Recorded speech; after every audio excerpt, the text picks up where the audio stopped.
పాపంతో నిండిన జీవితం కూడా ఒక్క శివరాత్రితో మారిపోతుందా? ఒక్క రాత్రి, ఒక్క ఆకుతో, ఒక్క తెలియని భక్తితో ఒక పాపాత్ముడు కూడా మోక్షాన్ని పొందగలిగాడంటే ఆ రాత్రి ఏదో సాధారణ రాత్రి కాదు, అది మహాశివరాత్రి. ఈ కథను పూర్తిగా వినేవారికి శివుని ఆశీర్వాదం తప్పక లభిస్తుంది. ఈరోజు మనం వినబోతున్నాం శివుడే స్వయంగా చెప్పిన మహాశివరాత్రి పవిత్ర గాథ. ఈ కథ కేవలం ఒక గాథ కాదు, ఇది మన జీవితాన్ని మార్చే సత్యం.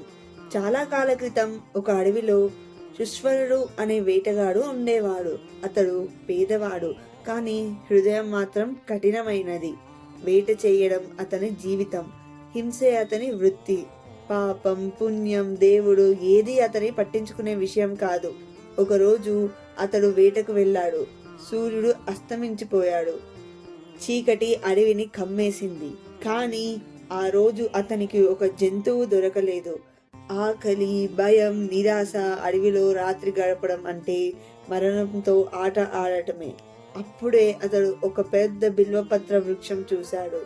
భయంతో అతడు వెంటనే చెట్టుపైకి ఎక్కాడు. అతనికి తెలియకుండా ఆ చెట్టు కింద ఒక శివలింగం ఉంది. చీకటిలో కింద జంతువులు రాకూడదని ఆ చెట్టు మీద నుండే ఆకులు విరుస్తూ కింద పడేశాడు. అవి సాధారణ ఆకులు కాదు, అవి బిల్వపత్రాలు. ఒక్కో ఆకు పడుతున్నప్పుడు శివుడి ముఖంలో చిరునవ్వు, ఎందుకంటే అది శివరాత్రి. ఆ రాత్రి అంతా అతడు నిద్రపోలేదు. జాగరణ అయింది, ఆహారం తినలేదు, ఉపవాసం అయ్యింది. బిల్వ ఆకులు పడ్డాయి, శివ పూజ అయ్యింది. అతనికి తెలియకుండానే 3 మహాపుణ్యాలు జరిగాయి. కొన్ని సంవత్సరాల తర్వాత శుశ్వరుడు మరణించాడు. యమదూతలు వచ్చి అతన్ని తీసుకెళ్లబోతుండగా ఆకాశం మొత్తం ఓం నమః శివాయ అనే నాదంతో మారుమోగింది. శివదూతలు ప్రత్యక్షమయ్యారు. ఈ ఆత్మ మాకు చెందింది అని. యమదూతలు ఆశ్చర్యపోయాడు. ఇతడు వేతగాడు, పాపాత్ముడు అన్నారు. అప్పుడు శివదూతలు చెప్పారు, తెలియక చేసిన భక్తి కూడా శివునికి అత్యంత ప్రియమైనది అని. అప్పుడే మహాదేవుడు ప్రత్యక్షమయ్యాడు. శివుడు ఇలా అన్నాడు, భక్తి జ్ఞానం కాదు, భక్తి హృదయం.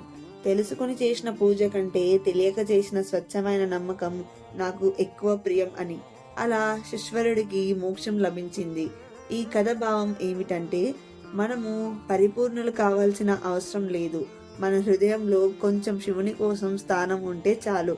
ఒక దీపం, నామం, కన్నీరు శివుడిని కదిలించగలవు. అందుకే మహాశివరాత్రి సాధారణ పండుగ కాదు, అది మన ఆత్మ శివుని చేరే రాత్రి. ఈ మహాశివరాత్రి రోజున మీ జీవితంలోని అన్ని కష్టాలు తొలగి శివకృప మీపై ఎల్లప్పుడూ ఉండాలని హృదయపూర్వకంగా కోరుకుంటున్నాను. ఓం నమః శివాయ. మీకు ఈ కథ నచ్చితే లైక్ చేయండి, షేర్ చేయండి మరియు నా ఛానల్ను సబ్స్క్రైబ్ చేయండి. శుభం భవతు.